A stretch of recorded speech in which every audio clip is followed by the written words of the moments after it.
नमस्कार, knocking-news.com में आपका स्वागत है। मैं हूं गिरिजेश वशिष्ठ। आज भारत के इतिहास का सबसे काला दिन है मेरी नज़र में। सबसे भयावह फैसला हमारी सरकार लेने जा रही है, एक ऐसा फैसला जो आज तक 75 साल में नहीं लिया गया होगा और मुझे नहीं लगता कि आने वाले 75 साल में भी कोई सरकार विदेशी दबाव में, अंतर्राष्ट्रीय लॉबी के दबाव में अपने देश के नागरिकों की मौत कॉकरोच की तरह होने का इंतज़ार कर दे। सुनने में शब्द बड़े बड़े लगते हैं, लेकिन मैं जिस बात को करने वाला हूँ आज, थोड़ा सा इत्मीनान रखिएगा। बहुत सारी ऐसी सूचनाएं हैं जो आपके आंखें खोल देंगी और जाहिर बात है कि जब आपको कुछ ज़्यादा अच्छी जानकारियाँ मिलनी होती हैं तो आप सर पर दौड़ नहीं लगा सकते। जो जल्दबाजी में है वो वीडियो अभी छोड़ दें, कोई दिक्कत नहीं है, इसलिए क्योंकि आपको कुछ मिलेगा नहीं। इस वीडियो में बहुत सारी अहम बातें हैं और वो है कि आज मोदी सरकार ने एक खबर छपी है कि मोदी सरकार एक बड़ा फैसला करने जा रही है। इंडियन एक्सप्रेस के पहले पन्ने की लीड है, यानी सबसे बड़ी खबर है। और ये खबर बताती है कि मोदी सरकार ने जो भारत में परमाणु बिजली घर लगेंगे, उन परमाणु बिजली घर के दुर्घटनाग्रस्त होने की स्थिति में लोगों की मौत पर मुआवजे में कंपनियों को छूट दे दी। क्या फैसला आया है, इस पे जाएंगे और हम ये भी समझेंगे कि इन बिजली घरों की भारत को कोई आवश्यकता नहीं है। हम ये भी समझेंगे कि ये गरीब देश इन बिजली घरों को अफोर्ड नहीं कर सकता है। हम ये भी समझेंगे कि ये बिजली घर कत्ले आम भी मचा सकते हैं जिस तरह के हालात हैं। हम ये भी समझेंगे कि पूरी दुनिया इन परमाणु बिजली घरों से दूरी अपना रही है, लेकिन बहुत सारी अंतर्राष्ट्रीय लॉबियों के सामने मेरी सरकार अपने देश के नागरिकों का जीवन दांव पे लगा रही है। क्या बदलाव आया है तो मैं आपको बताता हूं कि 2025 तक जो मान्य सीमा है, दरअसल क्या है कि जो एक कानून है Civil Liberty and Nuclear Damage Act 2010, ये कानून क्या है? ये कानून मनमोहन सिंह की सरकार लाई थी 2010 में और इस कानून में उन्होंने ये व्यवस्था की थी कि भारत में कोई विदेशी कंपनी अगर परमाणु बिजली घर लगाती है और उससे दुर्घटना हो जाती है तो लोगों को मुआवजा क्या मिलेगा। इस कानून के तहत जो मान्य सीमा रही है वो कहती है कि 1500 करोड़ रुपए के करीब अगर न्यूक्लियर लीक हो जाता है तो 1500 करोड़ रुपए की लायबिलिटी उस ऑपरेटर की होगी जो बिजली घर को चला रहा है। भारत सरकार 1100 करोड़ रुपए दे देगी, उसमें अपनी तरफ से मिला देगी और 2600 करोड़ रुपया कुल लायबिलिटी दी जाएगी। यानी 2600 करोड़ यानी 310 मिलियन डॉलर कुछ भी नहीं होता है। 20,000 करोड़ रुपए अडानी की कंपनी किसके लगे पता नहीं। 2600 करोड़ रुपए की लायबिलिटी है। कई विदेशी कंपनियां तो साजिशन लीक कर देंगी देश को नुकसान पहुंचाने के लिए कि 2600 करोड़ पकड़ो। जैसे ट्रैफिक चालान वाले को पहले 100 रुपये लोग मुंह पे मारते थे। हालत यह है कि अगर किसी दुर्घटना से लोग प्रभावित होते हैं, और हम पुरानी दुर्घटनाओं के क्वांटम को लें, कितने लोग प्रभावित हो सकते हैं, हम साइंस के गणित पे भी नहीं जा रहे हैं, हुए हैं। जो फुकुशिमा जो जापान का था, उसको अगर मिलाएं तो हर पीड़ित के ऊपर जब ये होगा परमाणु हादसा तो 10 से 20 हज़ार रुपये भी उसको मुआवजा नहीं मिलेगा। आज की तारीख में रोड एक्सीडेंट हो जाए तो लाखों रुपए मुआवजा दिए जाते हैं। सरकारी ड्यूटी पे कोई आदमी फौजी या कहें कि पुलिस वाला मर जाए तो केजरीवाल 1 करोड़ देता है। इस सरकार ने 20,000 करोड़ रुपए का ही केवल मुआवजा छोड़ दिया है। हालत यह है कि ये जो लायबिलिटी लॉ लेके आ रहे हैं, इस लॉ में जब मुआवजा 10 से 20 हज़ार कर दिया गया है तो 200 अरब से ज़्यादा यानी 16 लाख करोड़ रुपए का मुआवजा जापान में फुकुशिमा हादसे के बाद दिया गया था। और उसके बाद वहाँ की सरकार ने जो किया उस पर हम आगे आएंगे। 2600 करोड़ रुपए की हमारे देश में कुल सीमा है और वहाँ 16 लाख करोड़ रुपए है। आप सोचिए 2600 2600 करोड़ रुपया कुल मुआवजा सरकार और कंपनी मिला के देंगे और वहाँ पर 16 लाख करोड़ का मुआवजा दिया गया था। यानी एक बेहद खतरनाक टेक्नोलॉजी हमारे यहाँ लगाई जाएगी और वो टेक्नोलॉजी जो ज़िंदगी के लिए ख़तरनाक है और देश में कभी भी वो ख़तरनाक हो सकती है। कैसे हो सकती है इसको भी समझेंगे, कितनी सेफ़ है इसको भी जानेंगे। यानी ऐसे समझ लीजिए कि कुल मिला के 2600 रुपये आपको दे रहे हैं और 16 लाख जो है वो वहाँ दिए गए थे। ये डिफरेंस है। हालत ये है कि सेक्शन 17B इसका इस कानून का है,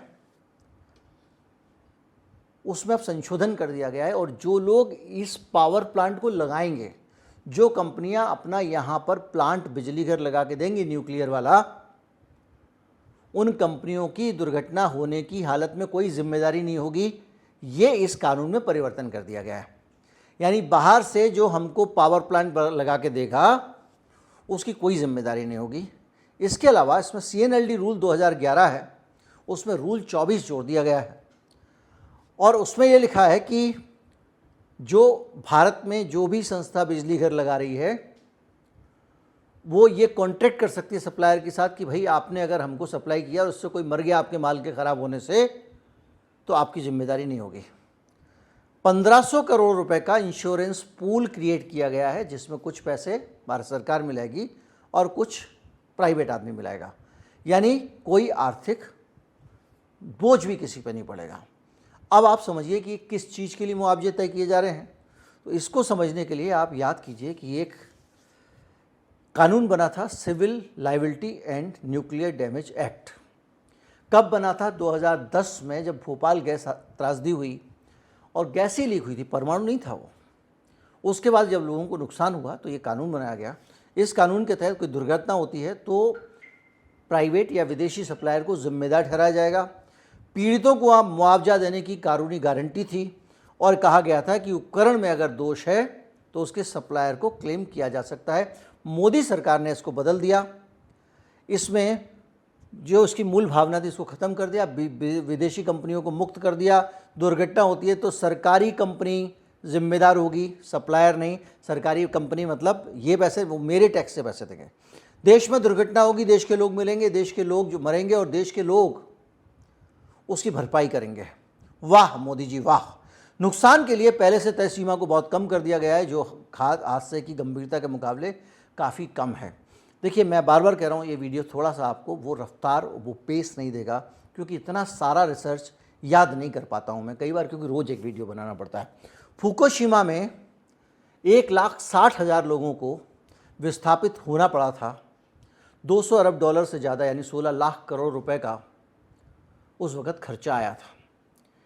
एक रिएक्टर लीक होने पे 1,60,000 लोग विस्थापित हुए, वो भी जापान जैसी जगहों पे जहां पॉपुलेशन डेंसिटी और भारत की पॉपुलेशन डेंसिटी में ज़मीन आसमान का अंतर है। यूक्रेन में अब है, उस वक़्त रूस में था चेरनोबिल में 4,000 से ज़्यादा लोग न्यूक्लियर रेडिएशन के कारण मारे गए थे और इससे कहीं ज़्यादा मौतें प्रत्यक्ष अप्रत्यक्ष रूप से जुड़ी हुई रही हैं। भारत में अगर ऐसी दुर्घटना होती है तो जो 1,60,000 जापान में थे, यहाँ से 10 से 20 लाख लोगों को विस्थापित करना पड़ेगा, घर वर छोड़ना पड़ेगा। और सरकार ने 1,600 करोड़ रुपया रखा है इस मुआवजे के लिए। ज़मीन,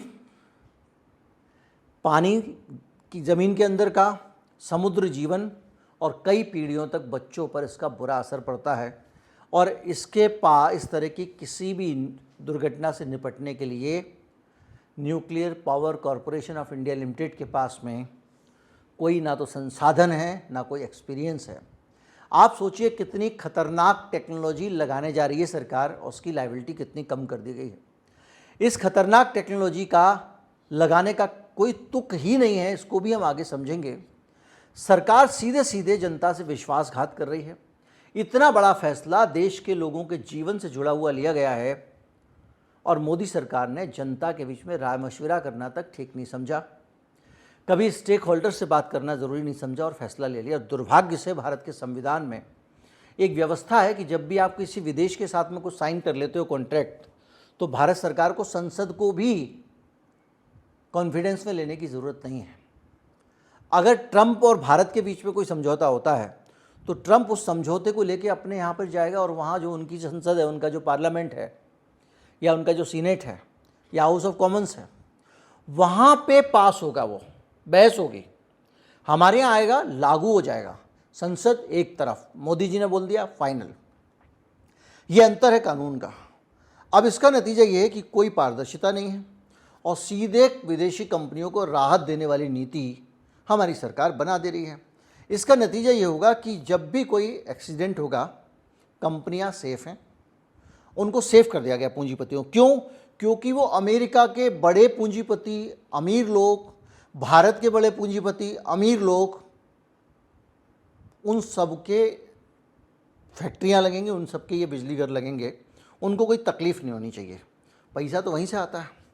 अभी हाल में एक व्यक्ति ने RTI डाला था कि S-400 जब खरीदा मोदी सरकार ने, तो बाकायदा दूतावास ने उसको RTI में लिख के दिया है कि PM केयर में $2 मिलियन चंदा दिया था उसने। बाकी जो चुनावी चंदे वाली कहानियाँ आपको पता ही है। विदेशियों के लिए नीति में ढील। अब हम आगे आएंगे कि ये जो है कानून, और ये खतरनाक है, और कितना खतरनाक है ये भी समझा। तो अब हम ये समझेंगे कि दूसरे देशों की सरकारें और हमारी सरकार, इनके रवैये में क्या अंतर है, और दूसरा, क्या ये परमाणु जो बिजली घर बनता है, इससे हमारी ज़िंदगी में कोई फ़र्क पड़ेगा, भारत के लोगों को कोई फ़ायदा होगा। तो इसको पढ़ने के लिए मैं आगे चलता हूँ और आपको बताता हूँ कि कौन कौन सी कंपनियाँ हैं इंटरनेशनल जिनके दबाव में सरकार काम कर रही है। अमेरिका की वेस्टिंगहाउस, फ्रांस की EDF और रूस की रोस्ताम को राहत देने के लिए सरकार ने ये फैसला लिया है और भारत को डंपिंग ग्राउंड बना दिया गया है। पुरानी टेक्नोलॉजी के घटिया परमाणु बिजली घर भारत में लगाए जाएंगे और उससे कोई मरता है तो उसकी जिम्मेदारी नहीं होगी। जैतापुर में फ्रांस के मदद से और बाकी लोगों से यहाँ लगे हुए हैं, इस पे हम आएंगे। भारत में आज भी 23 परमाणु बिजली घर लगे हुए हैं।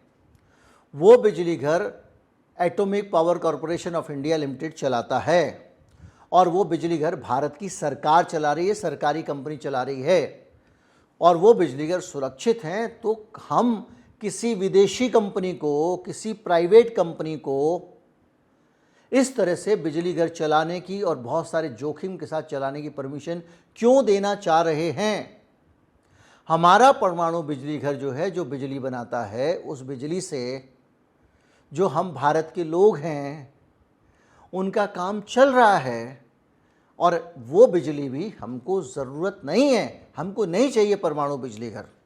हम क्यों इतनी ज़्यादा शर्तें मान रहे हैं, हम क्यों पीछे जा रहे हैं? वो कौन सा डर है या वो कौन सा लालच है? भारत में अगर कोई परमाणु बिजली घर लगाता है तो उसमें जो बिजली की लागत होगी 9 से 12 रुपये प्रति यूनिट होगी। यानी 1 यूनिट मतलब 1000 वाट 1 घंटे चलाते हैं, 1 यूनिट बन गया। और इसके अलावा जो थर्मल पावर स्टेशन है, जो कोयले से परंपरागत बिजली बनती है, जिसको पॉल्यूशन वाली बिजली कहा जाता है, वो भी 4 से 6 रुपये यूनिट है। यानी 4 रुपये यूनिट और कहाँ 12 रुपये यूनिट, यानी 3 गुने दाम में परमाणु बिजली मिलेगी हमको। ऐसा भी नहीं है सस्ती हो। और अगर सोलर से आप तुलना करें तो वो 2.5 से 3.5 रुपये प्रति यूनिट होती है। कहाँ 2.5 रुपये यूनिट, कहाँ 12 रुपये यूनिट। आप कल्पना कर सकते हैं कि इतनी ज़्यादा अंधेर गर्दी कहीं नहीं हो सकती। आप ऐसा प्लांट लगा रहे हो जो मेरे और आपके जीवन के लिए खतरनाक, ऐसा प्लांट लगा रहे हो जो सेफ़ नहीं है, और उसके और भी बहुत खतरे हैं जिसको हम धीरे धीरे बढ़ते जाएंगे, और उससे हम इतनी महंगी बिजली खरीद रहे हैं। हालत यह है कि 50,000 करोड़ रुपए से हमारा कुंडकुलम और कारापर में खर्चे से प्रोजेक्ट लग रहा है। एक और बताऊं, अगर आप बिजली घर लगा रहे हो परमाणु वाला, आज लगा रहे हो, 15 साल बाद बिजली मिलेगी। 15 साल लगता है इस प्लांट को बनाने में। क्या बकवास है। हम इतनी फॉरवर्ड प्लानिंग करके क्या बिजली करेंगे? आज हमें पता चला गर्मी बढ़ गई, ग्लोबल वार्मिंग, ये हो जाता है, वो हो जाता है, हम धड़ाधड़ 4 बिजली घर गैस वाले लगा देंगे, 10 थर्मल पावर लगा देंगे, साल 1.5 साल में तैयार हो जाएगा। 15 साल वाला प्लांट क्यों लगाएं, वो भी खतरनाक, जानलेवा। और हालत ये है कि पूरी दुनिया ये समझ रही है कि ये बहुत मूर्खता की चीज़ है। तो ये जो लॉबी है, न्यूक्लियर वाली लॉबी, ये नए नए देश तलाश रही है, क्योंकि लात मार के इनको निकाला जा रहा है। जापान ने 2011 में तय कर लिया, भूकंप के बाद में उनका जो रिएक्टर लीक हुआ था फुकुशिमा में बताया 1,60,000 विस्थापित हुए थे। उसके बाद से उन्होंने कहा भैया हमको नहीं बनानी परमाणु बिजली। जर्मनी ने जापान से सबक लेते हुए 2023 तक न्यूक्लियर फ्री देश बन चुका है, न्यूक्लियर पावर प्लांट बंद कर दिया उसने। इसी तरह से भारत अपने यहाँ पावर प्लांट लगा रहा है, और कहाँ लगा रहा है जानेंगे? जैतापुर और कोंकण, ये वो जगह है जहाँ भूकंप आता रहता है। जापान में सुनामी आई और बिजली घर की दुर्घटना हो गई। हम जहाँ पर भूकंप आ सकता है वहाँ पर ये बिजली घर लगा रहे हैं। हालत यह है कि लगातार जनता भी, अब कोई विरोध, हिंदुस्तान में तो अब जनता कीड़ा मकोड़ा हो गई है, उसके विरोध का कोई मतलब नहीं है। किसान आंदोलन हो, तमिलनाडु के किसान मल मूत्र खा रहे थे जंतर मंतर पे, मजदूरों की हड़ताल हो, पुलिस जाती है 4 डंडे फटकारती है, ख़त्म कर देती है। जैतापुर में और हरियाणा में एक जगह गोरखपुर गांव और कुडनकुलम में बहुत विरोध हुए। ग्रामीणों को ज़मीन खाली करने के लिए दबाव डाला गया और उनको हटा दिया गया। भारत में जब भी कोई प्रोजेक्ट लाते हैं तो उसके लिए एक प्रोसेस बनी हुई है। एनवायरनमेंट, आप सोचिए ये सरकार किस हद तक जा रही है, सब कुछ तोड़ दे रही है। Environment assessment, environmental impact assessment की एक प्रक्रिया है, और 2020 में इसकी जो ड्राफ्ट नीति थी उसकी अनिवार्यता समाप्त कर दी गई और एक नया कानून बनाया। इसको कहते हैं पोस्ट फैक्टो क्लियरेंस। ये क्या होता है? आप आओ और हमारे यहाँ लगा दो परमाणु बिजली घर। बोले मंजूरी बाद में होगी, यानी पहले प्लांट लगाओ बाद में परमिशन लो। कितनी खतरनाक व्यवस्था है। पाकिस्तान जैसा देश, तुर्की जैसा देश, 50 देश हमारे दुश्मन हैं, कुछ भी हो सकता है। और इसके ज़रिए जब प्राइवेट कंपनियां लाके मोदी सरकार परमाणु नीति बना रही है और ये सब कर रही है, तो क्या होगा इससे आप अंदाज़ा लगाएं। जब भारत में सोलर एनर्जी है, विंड एनर्जी है, हाइड्रोजन है, ये सारे ग्रीन सोर्स हैं एनर्जी के, क्लीन एनर्जी वाले सोर्स हैं, और वो हमारे यहाँ पे हालत ये 300 से ज़्यादा दिन भारत में धूप पड़ती है, ऐसा किसी दुनिया में होगा शायद ही किसी देश में हो। उस देश में ये प्लांट जो है हम लगा सकते हैं, लेकिन हम लगा तो रहे हैं, हमारा ध्यान ज़्यादा किस पे है? लॉबी के दबाव के आगे झुकने में। अब वो दबाव है, लालच है, ये सब पता लगाना बहुत मुश्किल है, लेकिन ये स्पष्ट दिखाई देता है कि कोई ना कोई चीज़ तो है। हालत ये है कि हमारे यहाँ तमिलनाडु का जैतापुर का कोंकण का जो प्लांट है, ऐसी जगह लगाया जा रहा है जो तटीय इलाके हैं, जहाँ जैव विविधता है, यानी इकोसिस्टम है पूरा का पूरा, उसकी कोई परवाह नहीं की जा रही है। समुद्री जीवन, कृषि भूमि और भूजल स्रोतों पे लंबे समय तक इसका असर पड़ेगा, और अगर एक बार लीकेज हो जाए तो क्या होता है तो आपने जान लिया। लेकिन जब बिजली बनाने के बाद जो कचरा निकलता है उसके अंदर से, उसकी जो वेस्टेज निकलती है, वो वेस्टेज 10,000 साल तक 10,000 साल तक इस धरती को प्रदूषित करती है, रेडिएशन फैलाती है। उसको आप कहाँ डालोगे? समुद्र में डालोगे तो खतरनाक, ज़मीन में गाड़ोगे तो खतरनाक, और इसका अभी तक इसका जो निष्पादन है इस कचरे का, वो पूरी दुनिया में विवादास्पद माना जाता है, और भारत में इसके लिए कोई परियोजना नहीं है। ये नीति जो बना रहे हैं मोदी जी, अमेरिका, फ्रांस, रूस की मदद करने का एक टूल बन गई है। महंगी, असुरक्षित और जन विरोधी ये ऊर्जा है जो ऊर्जा हम लोग इस्तेमाल कर रहे हैं। अब आप इस पूरी की पूरी तस्वीर के बीच में आज उस खबर को देखेंगे तो आपको लगेगा कि मैंने क्यों कहा कि आज काला दिन है। दुर्भाग्य से इतने सेंसिटिव मसलों पे पहले जन आंदोलन हुआ करते थे, अब भी होते हैं।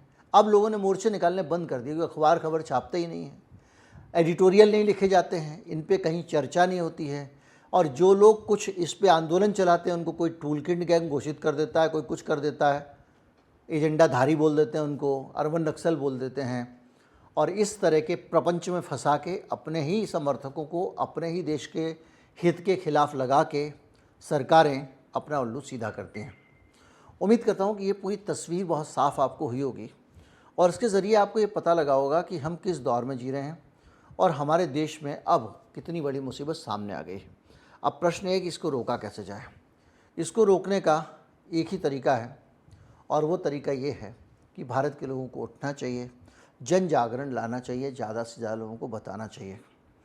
आप इस वीडियो को फॉरवर्ड कर सकते हैं, आप इस वीडियो से कुछ नोट्स बना सकते हैं, उन नोट्स को फॉरवर्ड कर सकते हैं ताकि लोगों को पता चले। अगर आपको किसी को चाहिए कि आपको आंकड़े चाहिए तो मेरे ईमेल आईडी है डिस्क्रिप्शन में, या आप कमेंट में लिख के भी मांग सकते हैं, मैं ये आंकड़े आपको दे दूँगा।